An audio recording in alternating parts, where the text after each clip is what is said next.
Welcome to my channel and let's start today's video. So यहाँ एक paragraph है जो मैंने लिखा है आपके लिए। First I will read it out and then I will explain these highlighted words. He has a habit of burning the midnight oil and it has already landed him in trouble on many occasions. But he fails to learn his lessons and keeps on working in the same way. Only recently he fell asleep during an important meeting and was reprimanded severely by his boss. His brother also has a habit of burning the candle at both ends, and as a result his health has deteriorated over time. I have told them many times to mend their ways, but to no avail. I only hope that they both understand the perils of not taking good care of one's health and start respecting their bodies. So now let's take a look at these highlighted words and इसको मैं आपको हिंदी में भी बताऊंगा कि इस paragraph का मतलब क्या है। He has a habit of burning the midnight oil. Burn the midnight oil का मतलब होता है देर रात तक काम करना। तो उसकी क्या आदत है? देर रात तक काम करने की उसकी आदत है। And it has landed him in trouble on many occasions. Land in trouble का मतलब होता है मुश्किल में डालना, मुश्किल में पड़ना। तो उसकी जो आदत है देर रात तक काम करने की, उसने पहले ही कई बार उसे मुश्किल में डाला है, या वो उस वजह से कई बार पहले ही मुश्किल में पड़ चुका है। But he fails to learn his lessons. Learn one's lessons का मतलब है अपनी गलती से सबक लेना। तो यहाँ क्या हो रहा है? वो अपनी गलती से कोई भी सीख या सबक नहीं ले रहा है। And keeps on. Keep on का मतलब होता है किसी काम को करते रहना। तो वो क्या कर रहा है? He keeps on working in the same way. वो उसी तरीके से काम लगातार कर रहा है। किस तरीके से?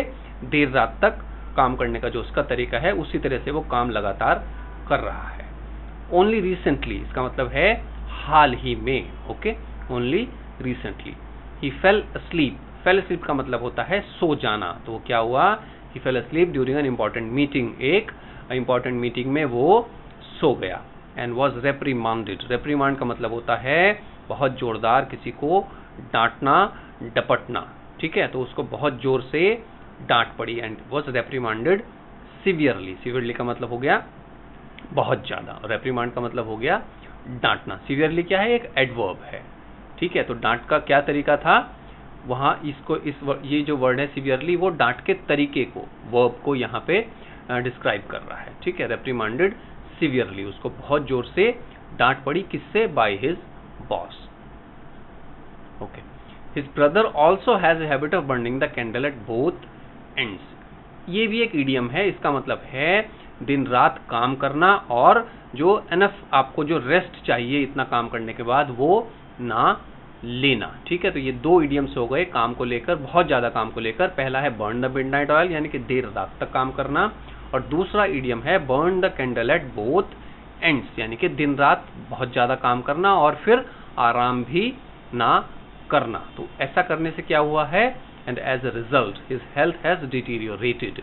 डिटीरियोरेट का मतलब होता है धीरे धीरे कोई चीज खराब होना या बिगड़ना। ठीक है, धीरे धीरे नहीं आएगा इसमें। Health has deteriorated. तो डिटीरियोरेट का मतलब है खराब होना या बिगड़ना। ये एक वर्ब है और यहाँ हमने लगाई है इसकी थर्ड फॉर्म, क्योंकि यहाँ हम इसे यूज कर रहे हैं हैज के साथ। तो ये हमेशा याद रखिए, हैज, हैव और हैड के बाद जब भी कोई वर्ब लगती है वो हमेशा होती है थर्ड फॉर्म। जैसे कि he has gone, they have arrived, they had questioned him। तो ये क्या है? सारी वर्ब की थर्ड फॉर्म्स हैं। कौन सी?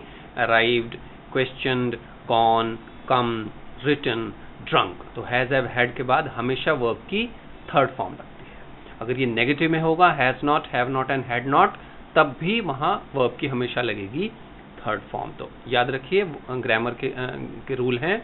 हैज, हैव, हैड के साथ, has not, have not, had not के साथ always we use third form of the verb. ठीक है, तो यहाँ क्या हुआ है? एज ए रिजल्ट उसकी जो सेहत है ओवर टाइम। ओवर टाइम का मतलब है समय के साथ, मतलब पिछले कुछ समय में उसकी जो सेहत है वो खराब, बिगड़ गई है या खराब हो गई है। I have told them many times. मैंने उन्हें कई बार कहा है टू मेंड देयर वेज।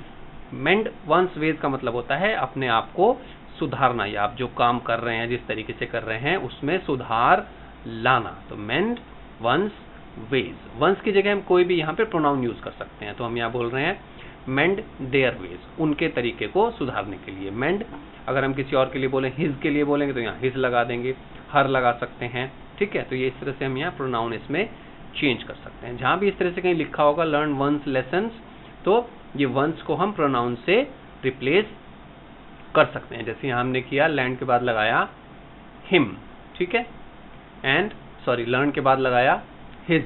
यहाँ हम हर भी लगा सकते हैं, देयर भी लगा सकते हैं, माई भी लगा सकते हैं। तो यहाँ पे इस तरह से हम इसको रिप्लेस कर सकते हैं। ओके, तो अब क्या हुआ है कि मैंने उन्हें कई बार बोला है अपना तरीका सुधारने के लिए, but to no avail. To no avail का मतलब होता है कोई भी फायदा ना होना, ठीक है, या जो आप करना चाह रहे हैं उसमें आपको सक्सेस ना मिलना। तो क्या इसका मतलब हो गया कि मैंने उन्हें कई बार अपना तरीका काम करने का सुधारने के लिए बोला है, बट उससे कोई फायदा नहीं हुआ है, यानी कि उन्होंने उस पे उन्होंने अपना तरीका नहीं बदला है, ठीक है।